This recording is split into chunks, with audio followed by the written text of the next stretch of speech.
আওয়ামী লীগের পতনের পর বাংলাদেশের রাজনীতিতে এক নতুন সমীকরণ তৈরি হয়েছে। ক্ষমতাচ্যুত হওয়ার পর দলটির অনেক নেতা জেলে, কেউ বা বিদেশে, আবার কেউ আত্মগোপনে। এমন পরিস্থিতিতে প্রশ্ন উঠছে, আওয়ামী লীগের লক্ষ লক্ষ সমর্থক ভোটাররা এবার কাকে ভোট দেবেন?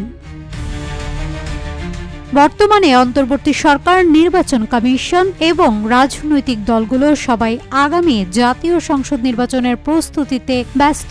নির্বাচন কমিশন ডিসেম্বরের মধ্যে তফসিল ঘোষণা করতে চায় আর ফেব্রুয়ারির মধ্যে নির্বাচন অনুষ্ঠানের লক্ষ্যে কাজ করছে। নির্বাচন ঘিরে বড় দলগুলোতে ঐকমত্যের অভাব স্পষ্ট।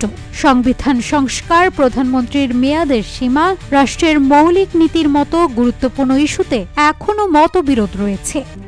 RICL TMX, যুগের পর যুগ স্থাপনা থাকে মজবুত।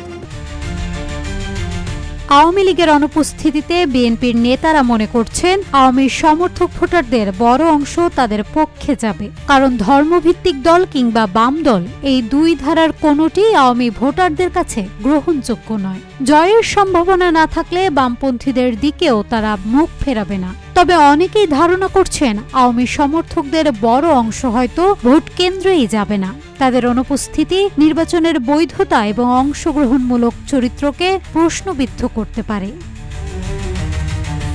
আওয়ামী ভোটারদের ভোটে জয় পরাজয়ের হিসাবটা এখন অনেকটাই নির্ভর করছে। আওয়ামী লীগের ভোট ব্যাংক দীর্ঘদিন ধরে দেশের রাজনীতিতে ভারসাম্য তৈরি করে এসেছে। 1991 থেকে 2008 সাল পর্যন্ত প্রধান দুটি দলের মধ্যে ভোটের ব্যবধান খুব কম ছিল। তাই আওয়ামী ভোটাররা যেদিকে যাবেন তারাই হতে পারেন আগামী নির্বাচনে নিয়ামক শক্তি। জাতিসংঘের আবাসিক সমন্বয়ক সম্প্রতি বলেছেন, আওয়ামী লীগ নির্বাচনে না থাকলেও জনগণের অংশগ্রহণ নিশ্চিত করতে হবে। সেক্ষেত্রে আওয়ামী সমর্থকদের ভোট পড়া নির্বাচনকে অন্তর্ভুক্তিমূলক করার জন্য অত্যন্ত গুরুত্বপূর্ণ। এখন মূল প্রশ্ন হয়ে দাঁড়িয়েছে, আওয়ামী সমর্থকরা তাদের ভোট বিএনপির দিকে দিবেন নাকি ঘরে বসে থাকবেন? উত্তর পাওয়া যাবে ভোটের দিনই। নাজহাতুল তোয়া, রূপালী বাংলাদেশ।